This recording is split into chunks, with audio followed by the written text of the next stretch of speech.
Come detto arriva ogni parte della provincia di Agrigento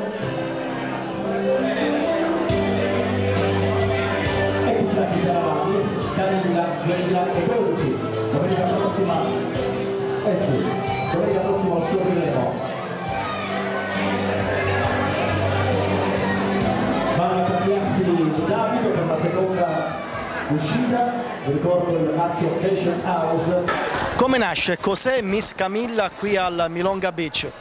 Allora, Miss Camilla nasce comunque, mi ripeto, da un'amicizia inventata così sul tavolo e vuole essere un'unione di un gruppo di persone che hanno voglia di rinascere, come abbiamo bisogno che rinasca il territorio, soprattutto della Costa Empedocrina, che è bellissima. Ti abbiamo dato più giorni, più giurie e più votazione, perché veramente non è facile nemmeno per noi che le gestiamo, sono tutte belle. Questo è un concorso particolare, ma qual è il vero messaggio che intende lanciare questa iniziativa? Il vero messaggio è il rinnovo del territorio, il rinnovo del sorriso.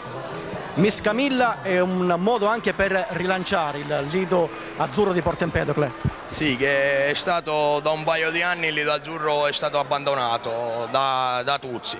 E cerchiamo di farlo rinascere e non ci fermeremo solo con la prima edizione di Miss Camilla, andremo avanti. Io voglio ringraziare tutti gli organizzatori, il centro Sirizia che ci ha permesso, anche Massimo Biancola, ci hanno permesso di organizzare questo evento e tutti gli sponsor che hanno aderito all'organizzazione di questo evento.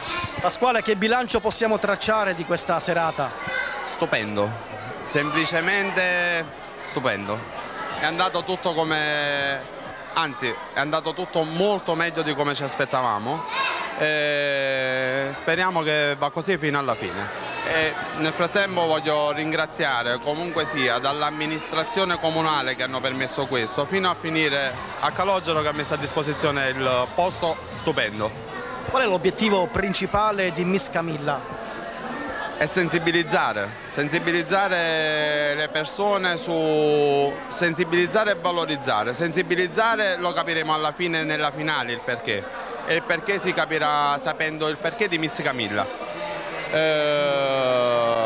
Per il resto è per coinvolgere le persone ad avvicinarsi alle spiagge di Porto Empedocle, che sono a mio preavviso le spiagge migliori che ci sono nell'Agrigentino.